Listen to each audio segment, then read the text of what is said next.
Gaza or Hamas. I don't care about debating those terms or the actual, the literal linguistic disaster we're entrenched in on social media. I want to just build to a place where I think a view opens into something that we're all experiencing, whether we want to or not, which is just a kind of reality that doesn't have a good name. But fortunately, our hero has given it one. So the full title of this talk, it's not all written out, but the title at the moment has a title and a subtitle: Multiple Worlds Vying to Exist, Philip K. Dick in Palestine. And then the long subtitle is A Journey by Way of Etienne Souriau's The Different Modes of Existence, David Lapoujade's Worlds Built to Fall Apart, and Cyril Kornbluth's The Marching Morons. You weren't expecting that last one. Okay. So, and obviously I'm going to be semi-reading and semi-extemporizing all my way through this, okay? It's a situation I relish. I actually like giving this kind of talk, working up to the last second and then having like notes that are almost a readable essay, but knowing that it would be better to just extemporize major portions of it. Anyway, it's like a Van Vogt style essay. It's going to change direction every 800 words. Okay, so deep cut jokes, I like it. In the interest of transparency, I'll say that I'm motivated partly by the project of salvaging Philip K. Dick for contemporary leftism, 21st century leftism, at a time when other kinds of thoughts might make him start to seem like a classic 20th century problematic white male. And I know that some of you have already thought, oh gee, I wouldn't want to hear what he would say about like today's world. Like, if any of you have read the Naomi Klein book, honestly, how old would he be now? 80 something, 90 something? 90 something Philip K. Dick would probably, unfortunately, be very susceptible to a kind of diagonalism, and he might be coming up with all kinds of stuff that we're like, stop, we used to love you, So this isn't about like guessing what he would say about today. This is about his work as a lens and as a venue for kinds of meaning that we all obviously cherish, or we wouldn't be here. In that sense, I'm also going to be sort of excluding biographical notions from the talk. It's just, for the moment, I don't care. And what I'm really doing is reconnecting with Philip K. Dick as a social novelist, that thing I mentioned yesterday in the podcast, the Balzac and Dickens side of him, which, of course, he's not like Dickens or Balzac. He's a very special kind of social novelist. But this is the Philip K. Dick who is celebrated in Kim Stanley Robinson's thesis, and who Frederick Jameson cherishes, right? The one who gives us access to a potential political intervention into reality that's incredibly elusive and special.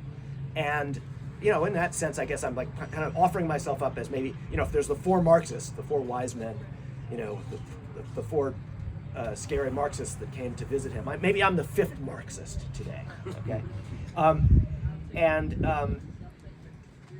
So we're going to go visit the world of hardcore, not only hardcore, but super obscure French philosophy for a moment. We're going to start there.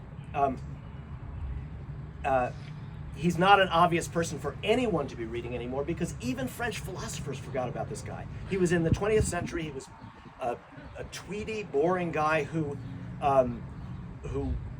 taught a lot of hip people like Bruno Latour, and he was a professor at the Sorbonne, and his own writing went mostly ignored until very, very recently, where this guy Lapoujade, who's written what I think is the best new study of Dick's writing that I've read since Umberto Rossi, at least, like a really essential one. And now that is not to say, it's not to assess books I haven't read. There are lots of studies of Philip K. Dick that come along that I don't get to.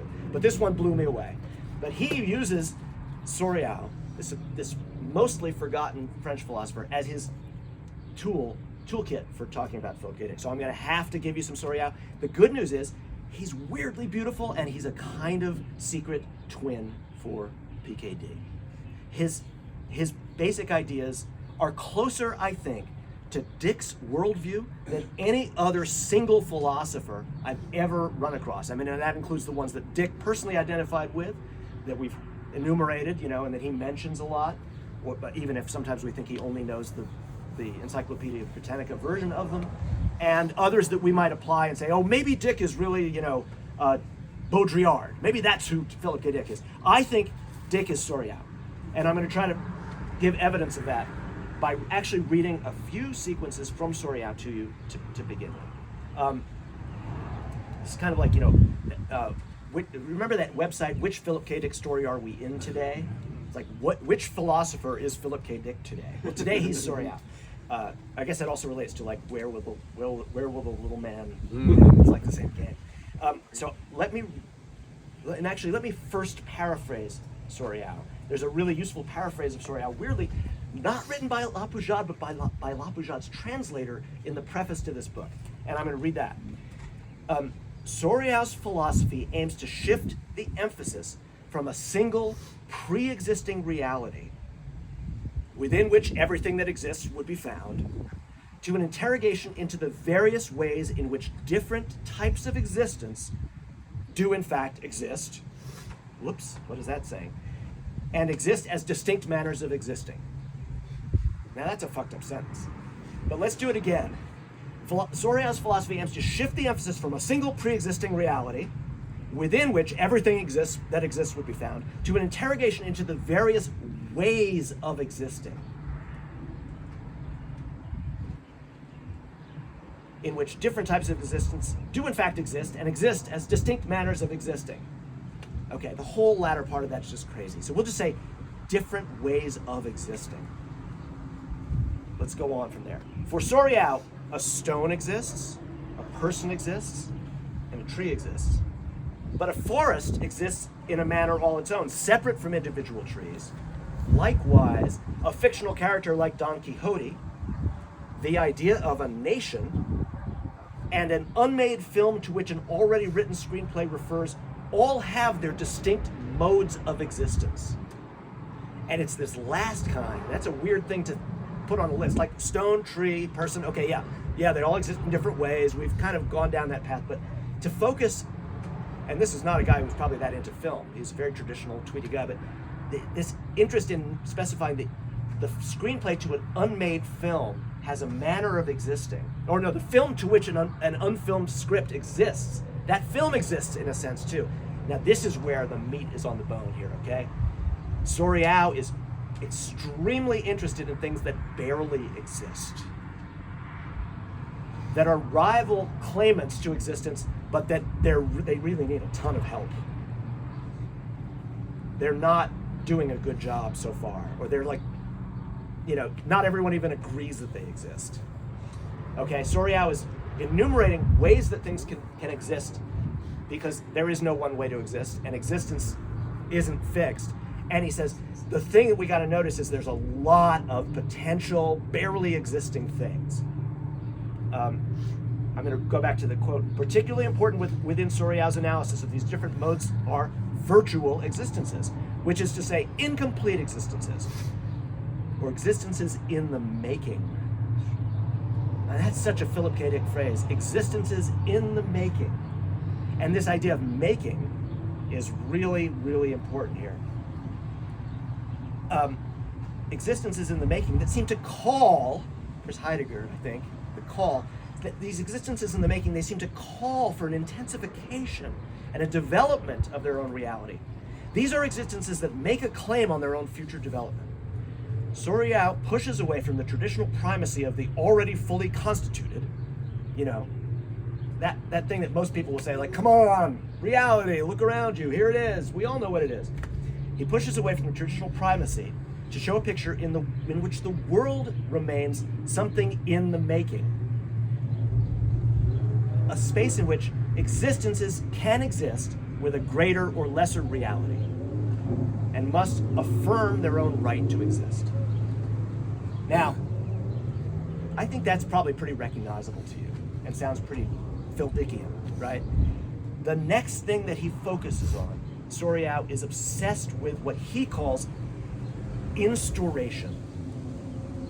It's an untranslatable French word, instauration, to instaurate. What is it? Well, basically it translates to, get ready, here's Phil, repair. Restoration and repair. But what's cool about the instauration in Souriau's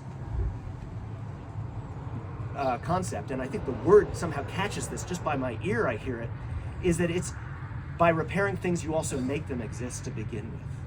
It's a combination of instilling and restoring, right? It's the cosmic, it's the pot healer. Things don't exist until you love them and instill and restore them all at once. That's how reality happens. And it's unstable. It's fundamentally always opposed by indifference, rival realities, other possibilities. So for something to be instaurated, it's not a one-time thing like, there, I did it. Cool, we're done. I instaurated that. Now it's just permanently great and real and it's in reality. No way. It's like clapping to keep Tinkerbell alive. Instauration is what we do all the time, and we must continuously make the world for there to be anything that we can claim as reality. And therefore, by definition, it's subjective and various. It's absolutely an overwhelming amount of rival realities that different people are instaurating, as hard as they can. Multiple worlds vying to exist. This is what we walk around pretending is just reality. Constant, unstable cluster of infinite numbers of variably instaurated possible worlds. Here's Souriau's actual words. I'm going to read to you from the guy himself now a little bit. Why instauration? He's very formal and funny, but he's beautiful too. It refers to the instance in which, through our personal energy, we take responsibility for the becoming, the coming into existence, for the establishment of something as concrete and full as possible. There's that back door of as possible, which is him saying nothing is complete. And then he adds this further disclaimer with his gorgeous sentence. Usually, this is plagued by a kind of haunting, that of the work to be done, which is itself another fundamental presence. In other words, every reality is ghosted by the sense that it might fall apart at any moment, that it's only being instaurated as we speak, and there's probably more work to be done if it's even going to be there tomorrow. Okay? Now, I'm going to move on. You know what? I'm going to read a little more from Lapoujade because it's so good. So first of all, in his primary essay, this is gonna fuck with you.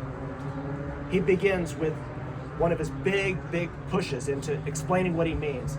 Here's the metaphor he chooses. A lump of clay on the sculptor's bench. An existence, undeniable, total, accomplished. He's being sarcastic. But nothing yet exists of the aesthetic being which still has to bloom. Each application of the hands and thumbs, each action of the chisel accomplishes the work. Do not look at the chisel, look at the statue. With each new action of the demiurge, I use that word, the statue gradually emerges from its limbo. It moves toward existence. This is like Souriau in a nutshell. It moves toward existence. Something might happen. We might get a world here. Toward an existence which in the end will burst forth in an intense and accomplished actual presence. It is only insofar as this heap of earth is consecrated to being this work that it is a statue. Okay, check that description out. It is only in the sense that the statue is work to be done that it's a statue. It's instauration, it's making the loving effort of the application of our attention to make it into a world is all the reality it's ever going to get. Existing only weakly at first, though its distant relation with the final object that gives it its soul, the statue gradually frees itself, takes shape, exists. The sculptor, who at first only senses it, accomplishes it little by little. With each determination he gives to the clay. When will it be finished? Okay, I'm going to stop there, but obviously, beautiful resonance with the Dickian metaphor, the pleasure of the pot that is the one at the end of Flow My Tears, right? It's just instaurated by love and attention when everything else has fallen away. It's still alive. It's still a world. Okay, so the big turn in Lapoujade, and this is where I'm going to quote the incredibly useful translator again. Lapoujade pushes Souriau's analysis into a political dimension, turning his attention to those existences that find themselves dispossessed of their reality. That is to say, those beings that find themselves to have less reality than others who control what has been determined as most real. If existences need to make a claim on their own reality and their own right to exist, what happens when an existence is prevented from doing so by forces within its world and is therefore stripped and dispossessed of the very reality which makes its claim? Well, thank goodness I had you guys for the last 24 hours to make me feel the degree to which this is almost the whole of the nut. And I'm going to really come back and circle back to this exact thought. But let's place it in view right now. You've given it to me this weekend. There are, we had it this morning on the tip of our tongues, right? The Existentialism 101 is everybody gets a world, but they're not entitled to anyone else necessarily agreeing. But then what about those monolithic, fascistic, technologically enabled creatures of power who insist their worlds upon others? That's the nutshell, right? So that's Souriau's nutshell, it turns out. Like, what if someone experiences, like, I don't get to have my reality because there's just this monolith coming at me, informational. And also, so Dickian, this is fundamentally a description of reality as a projection, a field of projection, a network, a vast active living intelligence, but not of a monolithic or centralized reality of the endless plurality of worlds. Okay, this can also remind us of Deleuze, and I'm going to take a tiny detour to Deleuze, because when you hear the word dispossessed, we think of deterritorialization, right? The key term in Deleuze's political philosophy is the idea that some artists, some people, some nations, some races have been deterritorialized. And he talks about this in terms of art, and I think it's very recognizable in terms of art, that like the writers who express deterritorialization are the writers who come to us, like Kafka is the emblem. A Jewish, Czechoslovakian Jew writing in High German, he doesn't have his territory. He's working from under the floorboards by definition. He's a cockroach, okay? So the deterritorialized artist can speak to us eloquently of the situation of deterritorialized peoples. Okay, so now Lapoujade begins to talk about Philip K. Dick directly. He defines Dick in terms of Souriau's philosophy, like this. He says, the worlds that Dick constructs are always on the point of collapsing precisely because they are worlds whose appearances are determined by a clash of multiple minds vying for control. We all recognize this. I have no heavy lifting to do right now. I can just say, eye in the sky, three stigmata, Palmer Eldritch. We have this in our bodies, so I'm not going to spend any time on that. We totally recognize it. This situation is described in Dick in terms that are increasingly, as he ages, theological, philosophical, ontological, and they're also often spoken of in terms that are psychiatric. The way he describes this situation, he searches for a description that is satisfying to him, and he moves through a lot of psychiatric definitions, real focus on things like schizophrenia, to theology, philosophy, ontology. But I want to move it back. I want to re-territorialize Dick to 1950s and 1960s science fiction and remind us that one of the baseline conditions before he gets so esoteric in his description of multiple worlds vying to exist and the risk of a oppressor, a Palmer Eldritch, or Ferris Fremont dominating and trying to unify it in a horrible way. Before he gets into those esoteric terms, he often describes it in terms that are typical of the 1950s galaxy writers. Robert Sheckley, Alfred Bester, Damon Knight, and their most important precursor, Frederick Pohl and Cyril Kornbluth. Okay? That's to say, Dick's first language for what he intuits about all of this stuff is derived from the pulp science fiction writers that gave him the lexicon for his work. And that is to say, it's related to the mid-century explosion of advertising, public relations, television, the new service-based economy, the world of technocratic bureaucracy, and all the apprehensions that come about surveillance and control and the dread of conformity. Okay? So he works with these basic motifs that were part of the language of science fiction at that time. The new technologies, the new media, and the new inventions of professions like public relations or advertising, the ants men, these are going to create a form of monster, a monolithic amweb of consensus reality that's going to be as bad as the Holy Roman Empire. Now, he doesn't have that term yet, but he's really seeing it as a monster in formation, okay? But it's really to do with publicity and advertising in many ways, and those are all his first satirical targets. And broadcasting is so central. Even decades before he's thinking about the pink beam is a kind of radio wave. He's already obsessed with radio, with transmission, broadcasting, DJs.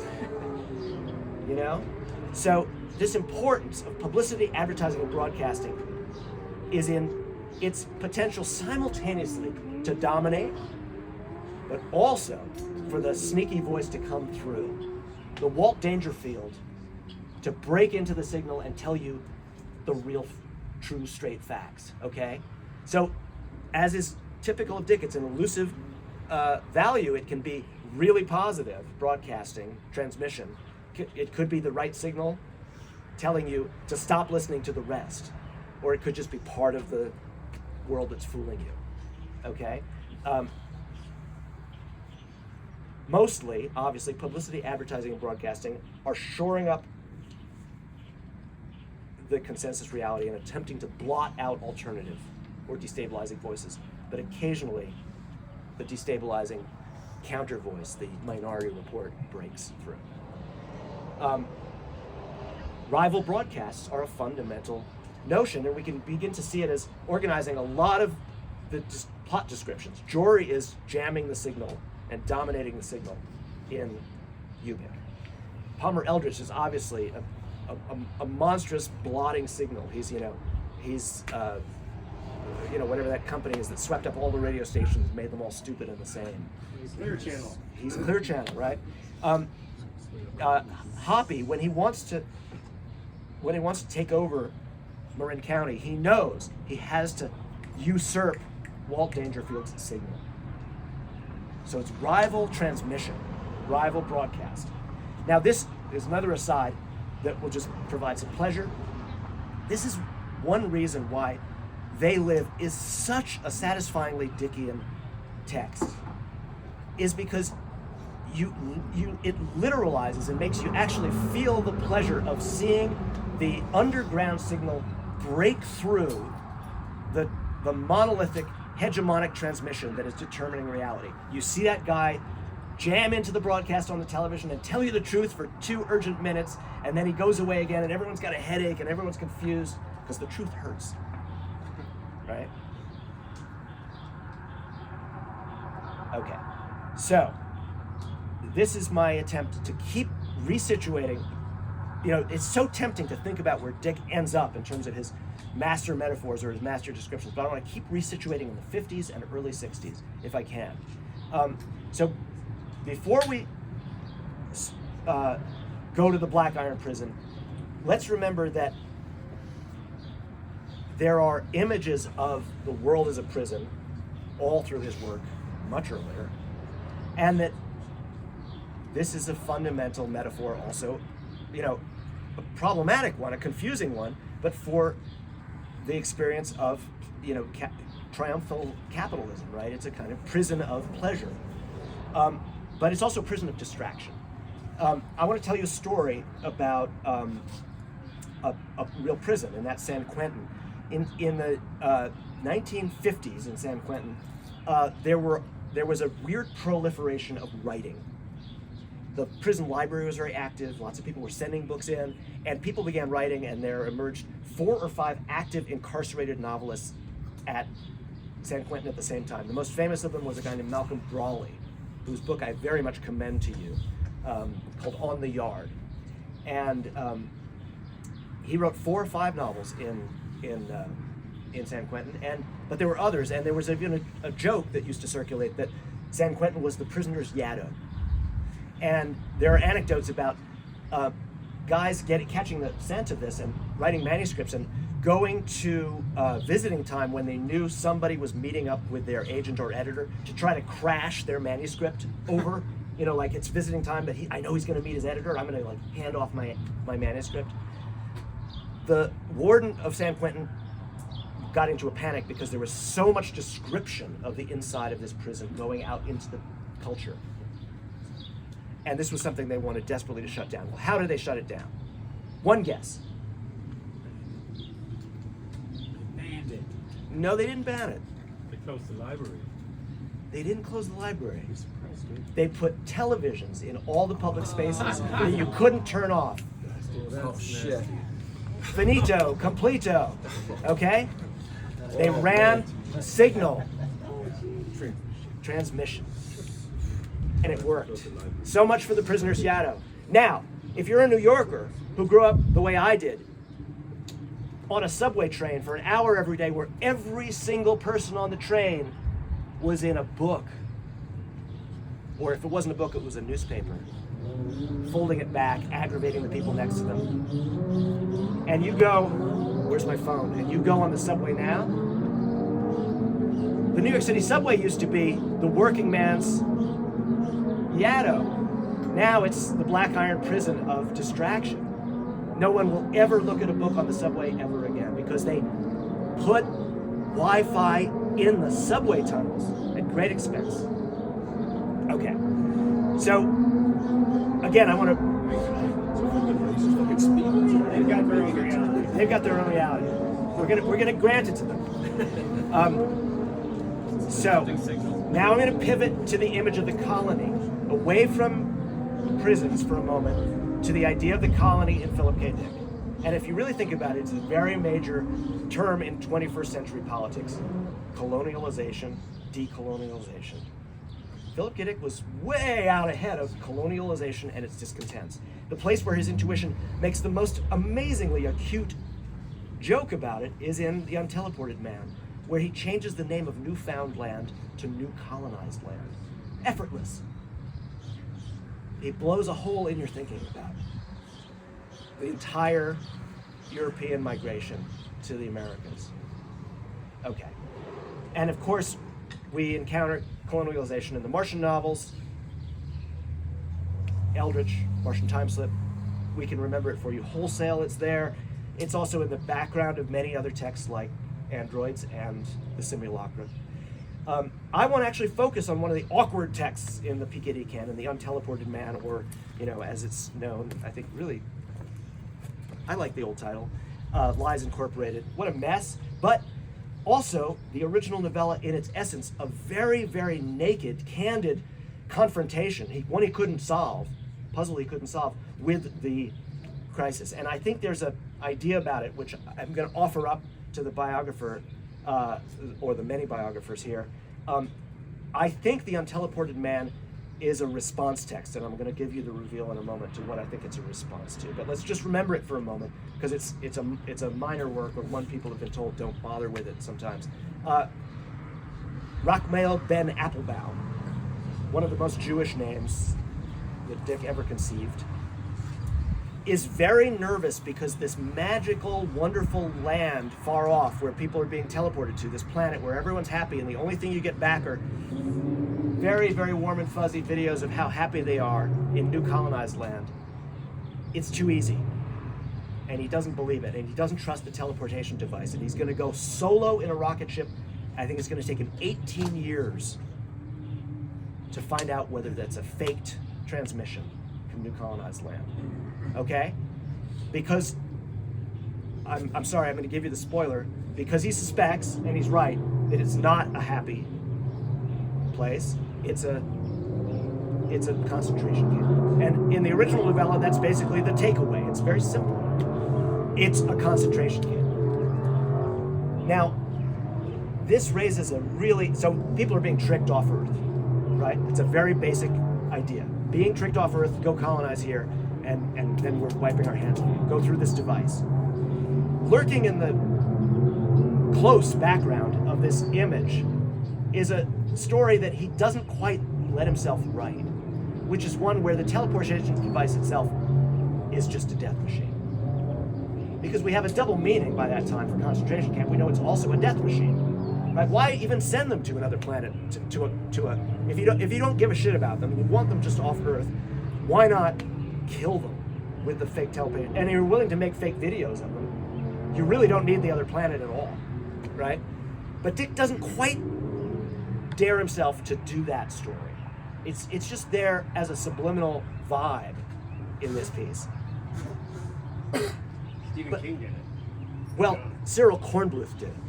The Marching Morons Oh, yes. is a story about tricking the morons off Earth, where they are literally sent off to die under guise of a magical, wonderful destination. It's a total eugenics genocide story. Deeply uncomfortable story to read right now, but I'm going to talk about it a little bit and its place in the pantheon, because it was an immensely important story in science fiction precisely at the moment that Dick was starting out. It was seen as an emblematic deepening of the social satirical capacity of the genre. So let me just build a really quick sketch. Now this depends. Does anyone know this book, Rationalizing Genius by John Huntington? One of the best books of science fiction criticism I've ever read, and very formative for me because I read it early on. I think it was written in the 80s. I don't know if he stayed in the field. He's an English professor. I think he's alive. But basically, he looked at the stories that were the canonical stories in the field in 1970. He looked at the stories in something called the Science Fiction Hall of Fame. And he wanted to see what story they told about technocratic idealism. And he says there's a before and an after. There's the idealization of of engineers will solve all our problems and they will take us to space and everything's going to be great. The familiar Heinlein vibe, right? Like everything will be solved by technocratic, egalitarian, idealistic notions. And this was what science fiction was for. This is what Hugo Gernsback and John W. Campbell wanted it to be for, right? And then it comes to a crisis point, and the crisis point is in the new us and them of some of us are smart, some of us are maybe not so smart.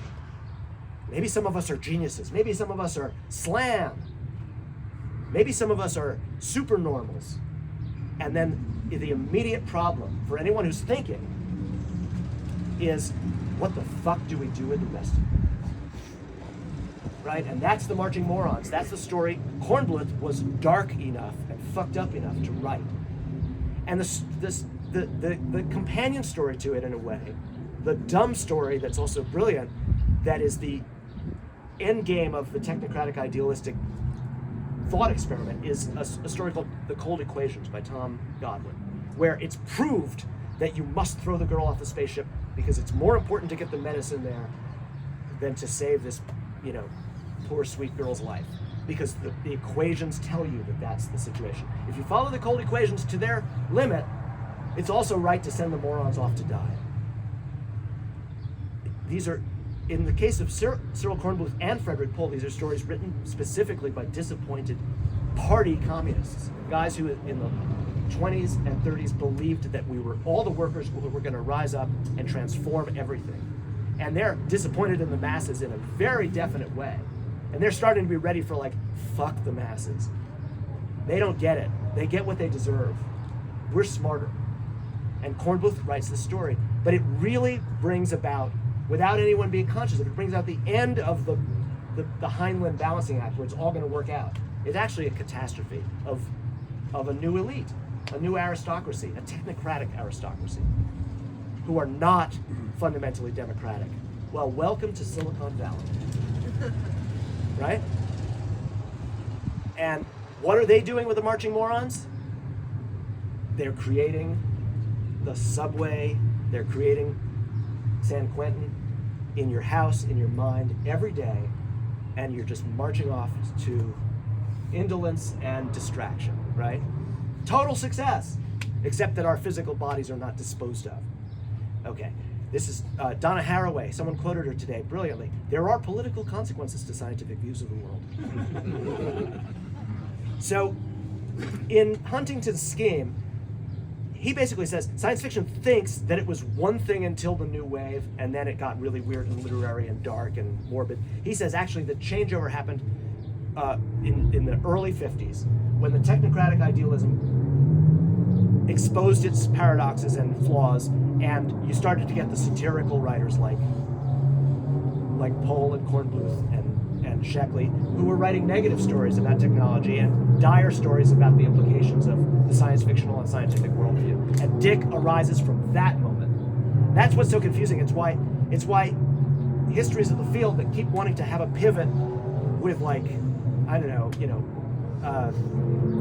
the Samuel Delaney, Thomas Dish generation are confusing because, yeah, they got fancy, they got queer, they got complicated, and they got sexy.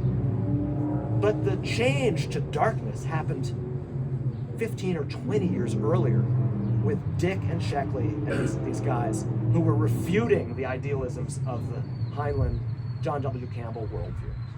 Okay, there's my pocket history of science fiction for you. You still with me? Everybody's good? Okay.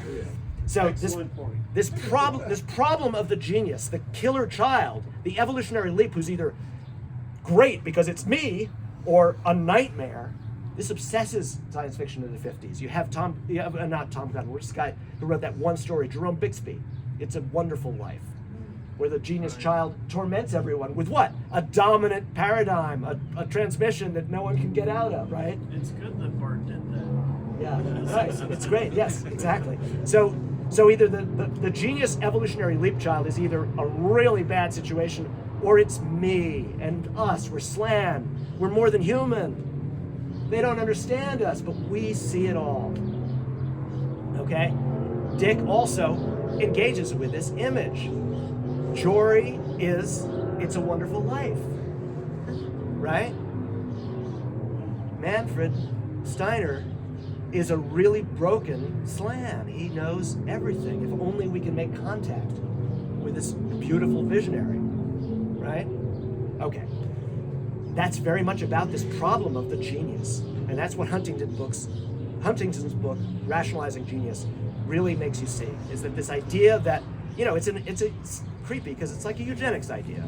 We always knew that the Slan were a problem, right? Well, it's a eugenicist fantasy, Darwinian fantasy, that we are like we are at our science fiction convention where no one understands how brilliant how right we all get it every day. Because in our daily lives, we're, most science fiction fans and many of the writers, not all, but many of the writers were from blue-collar families. They were these disappointed communists, or they were, working people or ex-soldiers. Kornbluth himself, part of the reason I think he was as dark as he was he was a traumatized World War II veteran. He fought, I think, at the Battle of the Bulge. He was in the ship, and it basically killed him. He neglected his health and was he was never going to live long, and so he brings forth the darkness that the science fiction world was not handling, and even Dick wasn't, as I say, because he's still got this fantasy that, oh, we're going to go and fix up that concentration camp on that other planet. He puts a happy ending on Unteleported Man. The Morons die. Okay, so Dick actually, intuitively, and almost immediately resolves the tension in the technocratic ideal in a very interesting way. He breaks the image of the technological person who has a relationship to machines into two pieces. There is the capitalist engineer developer who's bad, the hegemonic overdog who dominates by means of technology, but there's also the repairman, the tire regroover. It's a way out of the nightmare that has emerged all of a sudden, that to be a technocratic might actually be to be a fascist. Well, yeah, it might be. It might be Elon Musk, but you might also be one of these guys working in the back of the radio shop who he adored. Okay, so this guy, the regroover, he patches together a working model of reality on a daily basis, like a living can of Ubik, like instauration. He's the living embodiment of instauration. He makes worlds, and when Dick explores him to his fullest, you get characters like Stuart McConchie, who makes little beings.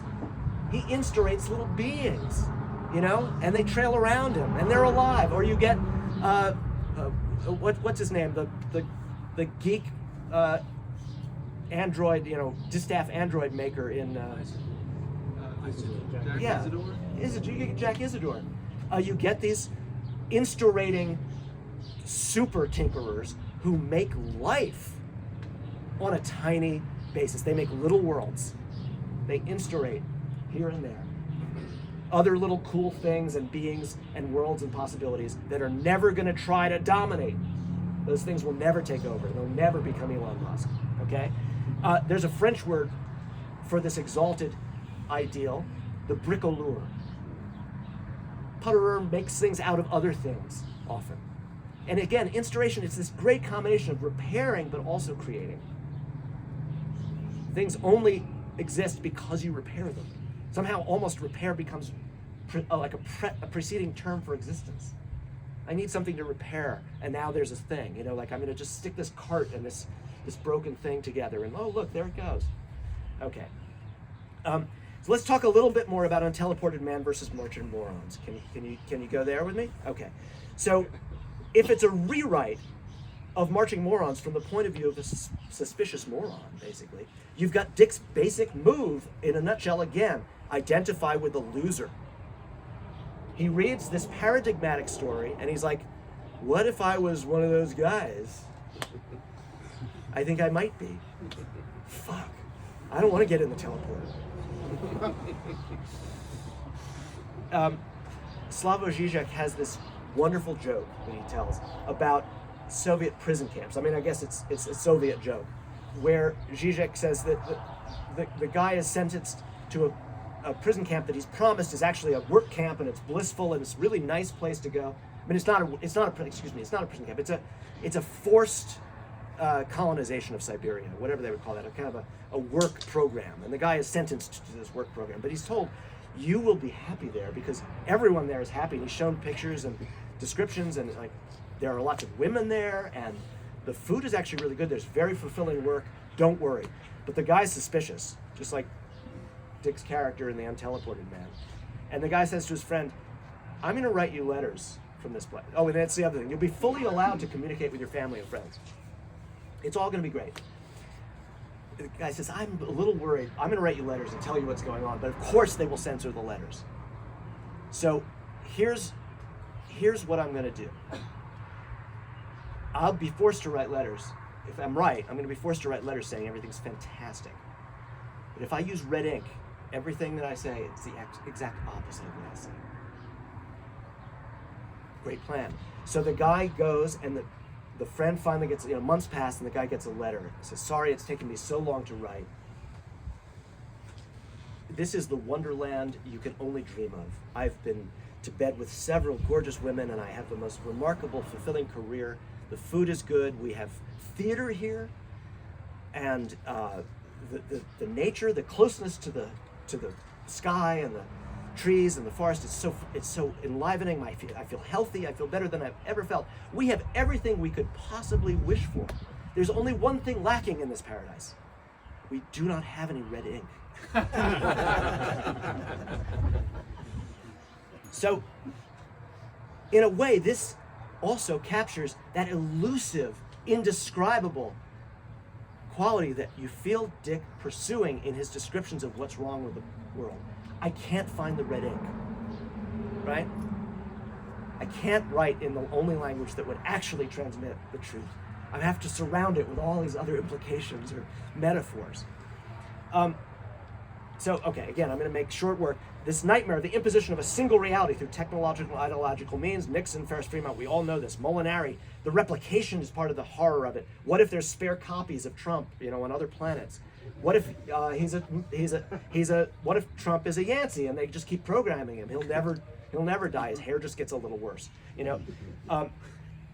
It's the horror is that these things roll out the claim that they are a single world, an enclosed and self-referential world. Here's Dick.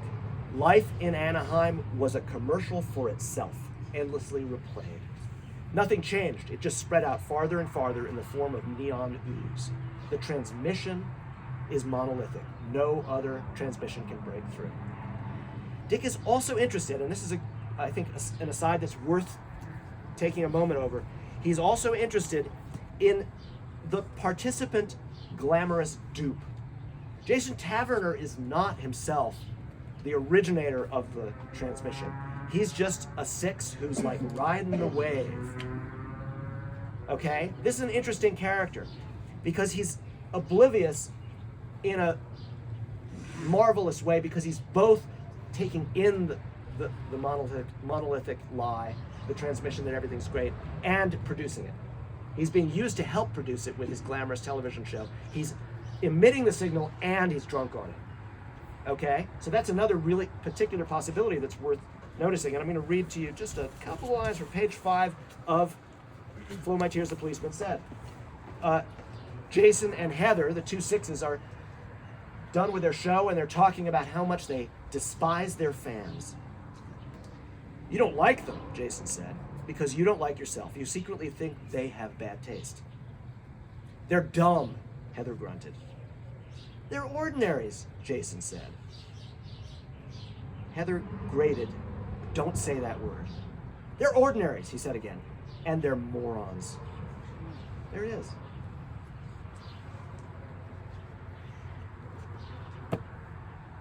Handling the morons. Now, Taverner is a fantastical, this book is a remarkable tableau of what happens when the rupture comes, the transmission, the signal is broken, as in They Live.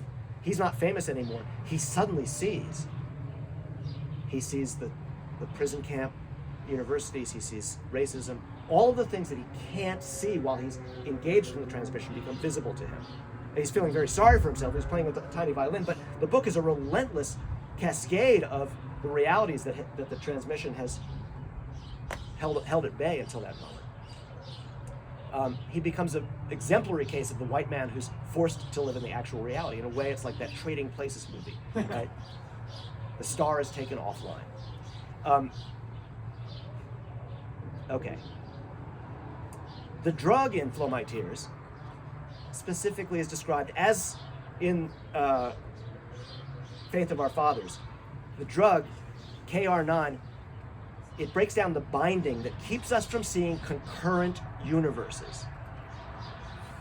Not one other bad universe, but concurrent universes, okay? Again, reality is not this one other stable place that when you peel away the monolithic fake transmission, you see one solid, okay, there it is. Now I've got my reality. You see the overwhelming concurrence of multiple infinite possibilities. You have to live in it. And sometimes it hurts too much to live in it. Quote from the book, "For the user, it abolishes the distinction between existing and not existing." That's what this drug does. That sounds like Souriau right there, right? In other words, the illusion is always of a single reality. The revealed reality is always multiple or infinite. We've been working on this all weekend. Okay. Sometimes Dick wrote this as a horror story, as in Faith of Our Fathers. It's unbearable. It's Lovecraft. It's a nightmare. You don't want to go back on the drug as quick as possible. But it wasn't always a nightmare. Okay, hold that thought. Here's Lapoujade in the book about Philip K. Dick writing about the colonizer. The colonizer isn't just the person who appropriates the land and its inhabitants. He also imposes a new reality. Okay? Like missionaries imposing their God on populations of heretics. Though in Dick, the means of this are always technological or pharmacological. Okay. So in the case of Israel, we could see an enormous ideological machine that was necessary for the erasure of the fact of the Nakba. And I'm going to quote Moshe Dayan. This is verbatim. "Jewish villages were built in the place of Arab villages. You do not even know the names of these Arab villages, and I do not blame you, because geography books no longer exist. Not only do the books not exist, the Arab villages are not there either.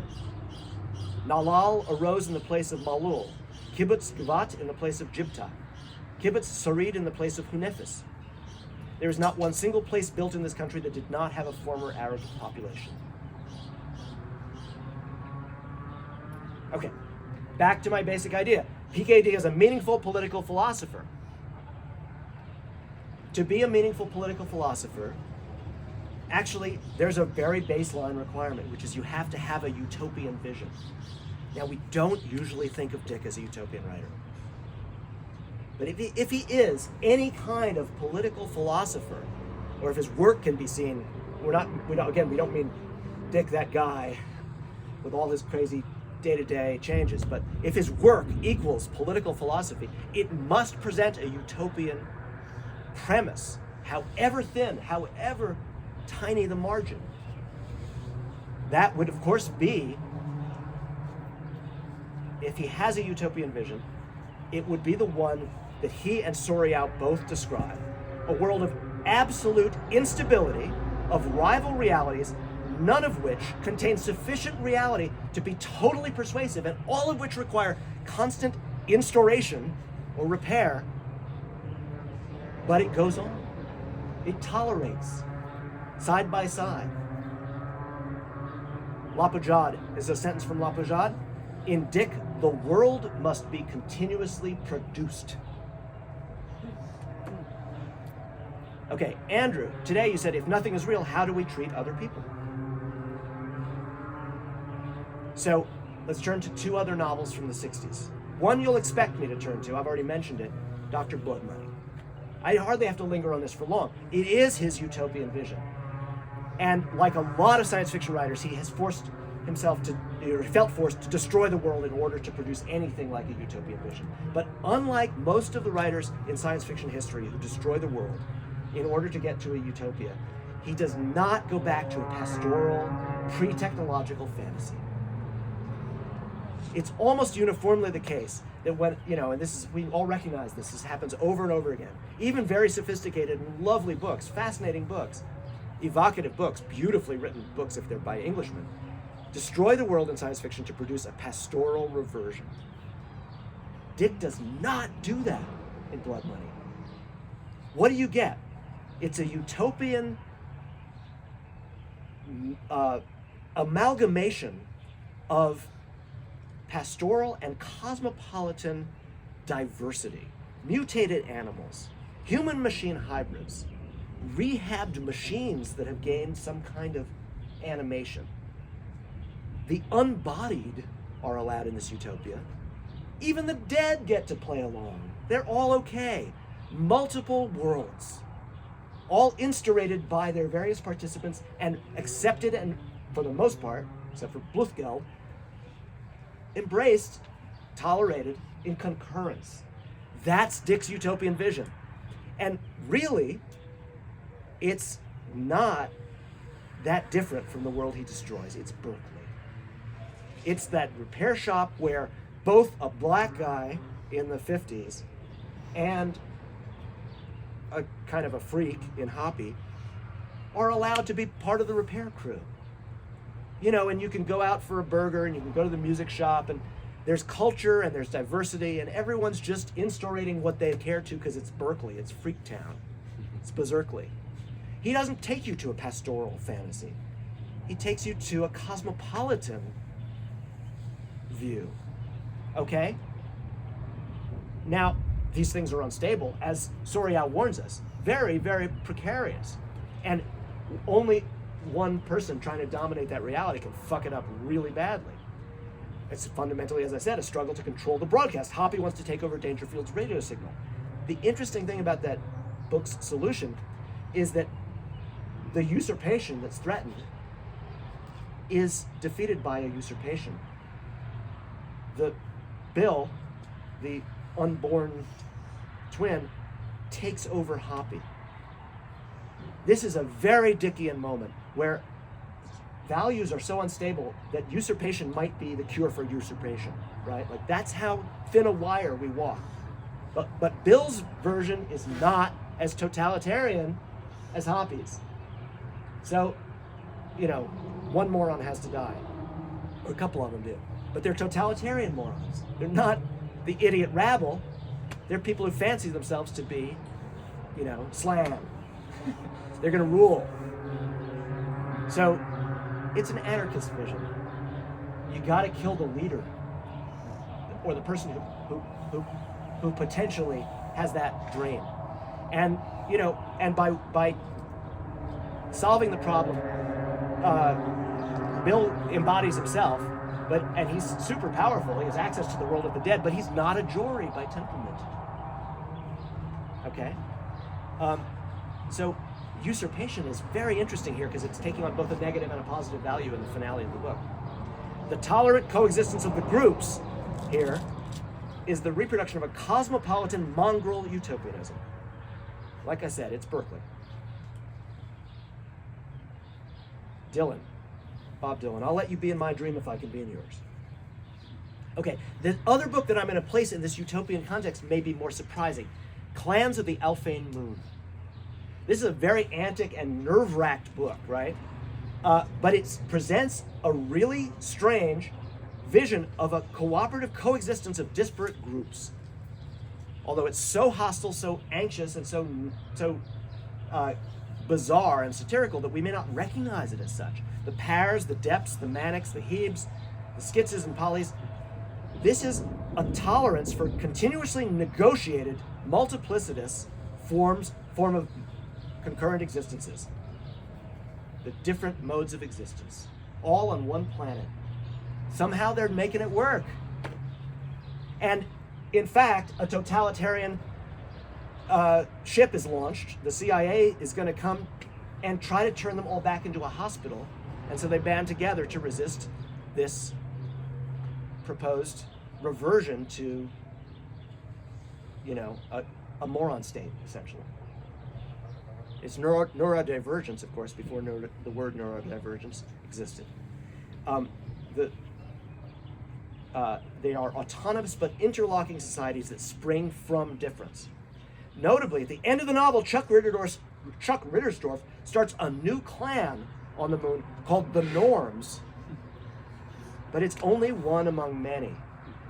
It has a population of one to begin, and he just leaves the door open. He thinks maybe I'll get a few more people who decide to be norms. Now, this is great in two different ways. One, it's just like a very small minority population, but also it reminds you that there's a possibility of transference. You might spend half of your life as a Skits and then be like, you know what, I think actually I'm a Hebe, I'm going over there, or you know, I was a depressive for a while, but I'm going to be a manic now. Like people who like their dads come out when they're 50 or 60, you know, they're off to college and their dads switch polarities. This is a heterogeneous heterogeneous world where, you know, maybe most people stick with their identities, but switching also happens. The characters in the book audition themselves and one another as possibly misdiagnosed at times. However scrappy and argumentative, Clans is a utopian novel that rehearses the existence of existential plurality. That's Souriau's term. Existential plurality. Many existences. All of them provisional, requiring instauration. Okay, I'm almost done. We good? Not too much. Is the thunder gonna get us? Okay. I counted the seconds. It sounds like it was about 10 miles away. Okay. I'm less than 10 miles from the end of this. I was thinking about it. So, count that one. It's a great sound effect. Yeah, it's pretty good. Better than the speed. I like how right when you said Dick said utopian writer, it went. Okay, so the last real jaunt I'm going to go on is to say Martian time slip. You probably thought, why isn't he talking about Martian time slip more? I want to use it as the takeaway, and I'm going to say, again, having nothing to do with biographical speculations or possibilities, I'm going to say Martian time slip is an amazing magic tuning fork for thinking about what we're dealing with in arguments on the internet about imagery and terms and situations generating out of Palestine. Okay? One of the key things about Martian time slip, very elusive and crucial thing, is that the bleak men are not aliens. They're nomadic, dehumanized presences relegated in some unquestioned way to the past, like a living residue of past civilization. They're much more like Native Americans or African Americans. They're actually existing humans treated as if they are indigenous history, yet somehow still alive. Huntington, the guy who wrote that book I was recommending to you, writes about this. He says, in popular science fiction, imagining the alien usually consists of excluding it from the narrator's sense of what's normal and human. Even if it's positive, it's fundamentally divided from the human. But there is literature in which being alien to the author develops in complex ways because their alienness is not essential and defining. And the comparison he offers is E.M. Forster's Passage to India, where the English absolutely fail to identify with the subcontinental Indians in their space, but they are full developed human characters, and that tension, I think, is actually very similar to the tension that Dick is generating with the bleak men here. This is the introduction of the indigenous conscience, and of course we recognize Dick's urge to do this, however awkwardly, also from things like David Montano, the time-traveling Cherokee, and those enigmatic Neanderthals who get unleashed in the simulacrum. Again, now it's Frederick Jameson, actually, who reminds us of the thing that Lapoujade got us part of the way to. There are always two stages to U.S. colonization. First, conquer the natives, then impose a fake American way of life on the colony. You know, when you watch Westerns, really good Westerns, like John Ford's Westerns, one of the things that you're always surprised at are the Scandinavian accents. And also the presence, usually, of different kinds of Indians in the space, hostile ones and friendly ones. There's a kind of even with all the racism that's inherent in that form, there's a presentation of a moment when there was no consensus U.S. reality. There were different kinds of experiments and propositions, different realities coexisting. And they were spatially scattered. If you didn't like it here, you could kind of go over there. And you could maintain elements of the old country or whatever your value system was. But the second and most essential piece of colonization is to create AmWeb, is to generate the broadcast that makes it all one thing. Well, that's the problem in Martian time slip. They're in an early Western. There's the Israelis over here, there's the bleak men doing this. People are sort of, it's Dickian, it's kind of decayed and strange and uncomfortable, but they are,